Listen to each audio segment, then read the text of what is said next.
नमस्कार RACIT all student. आज जो 28 जनवरी 2024 को RACIT का जो पेपर हुआ है उनके आंसर मैं आपको बताने जा रहा हूं। तो अपन शुरुआत करते हैं 1 नंबर सवाल से। तो प्रथम सवाल है, पावरपॉइंट 2010 में आपको अपना प्रस्तुति ऑनलाइन प्रसारित करने और दूसरों के साथ एक लिंक साझा करने की अनुमति देने वाली कौन सी सुविधा है? तो इसमें बी राइट है, ब्रॉडकास्ट स्लाइड शो। नेक्स्ट अगला दूसरा सवाल रहेगा, पावरपॉइंट 2010 रिबन में स्लाइड जोड़ने, हटाने और संरूपित करने के लिए आदेश देने वाला कौन सा टैब है? तो इसमें बी इंसर्ट राइट होगा।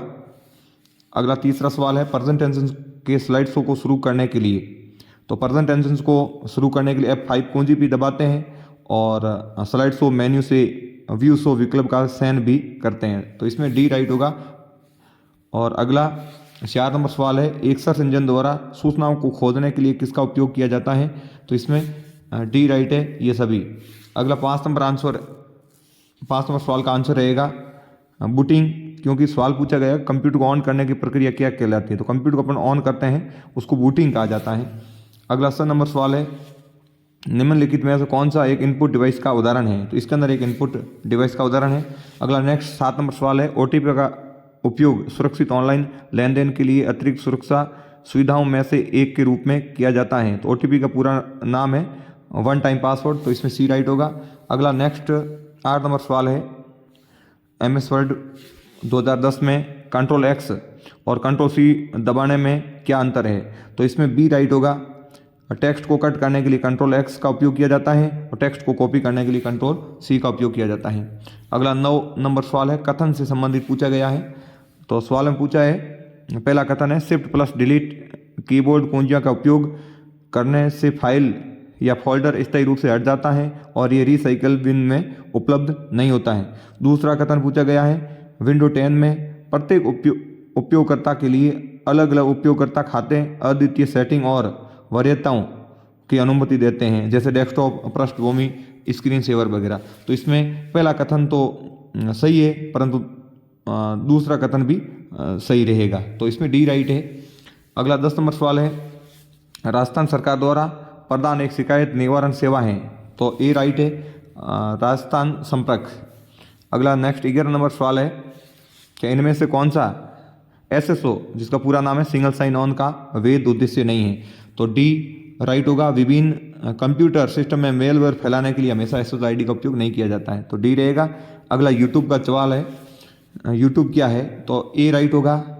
ये एक वीडियो साझाकरण और वीडियो खोज वेबसाइट है जो उपयोगकर्ताओं को वीडियो अपलोड करने, देखने और साझा करने की अनुमति देता है।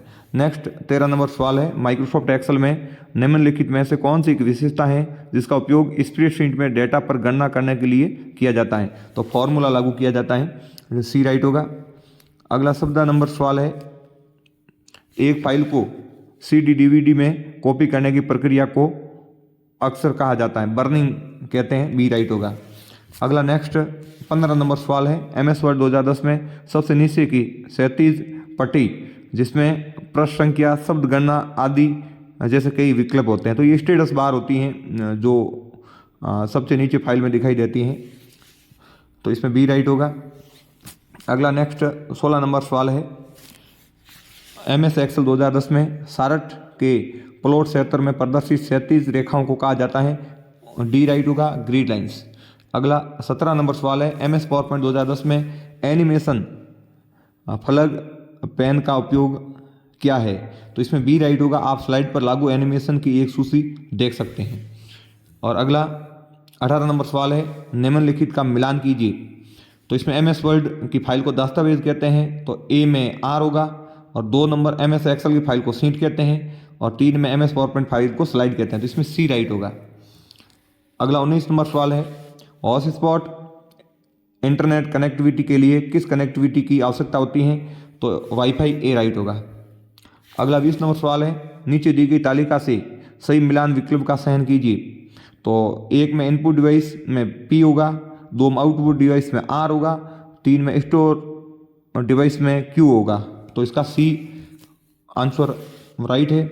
अगला 21 नंबर सवाल है, ई मित्र पोर्टल के माध्यम से निम्नलिखित में से कौन से दस्तावेज के लिए आवेदन किया जा सकता है? आधार कार्ड, मतदान पत्र, ड्राइविंग लाइसेंस। तो इसमें डी होगा ये सभी। अगला 22 नंबर सवाल है OCR प्रौद्योगिकी का मुख्य उद्देश्य क्या है? तो इसमें ए राइट होगा, मुद्रित या हस्तलिखित पाठ को मशीन पठनीय पाठ में बदलना। अगला 23 नंबर सवाल है MWC पोर्टल का प्रमुख उदाहरण क्या है? तो इसमें ये सभी होंगे, डी राइट है।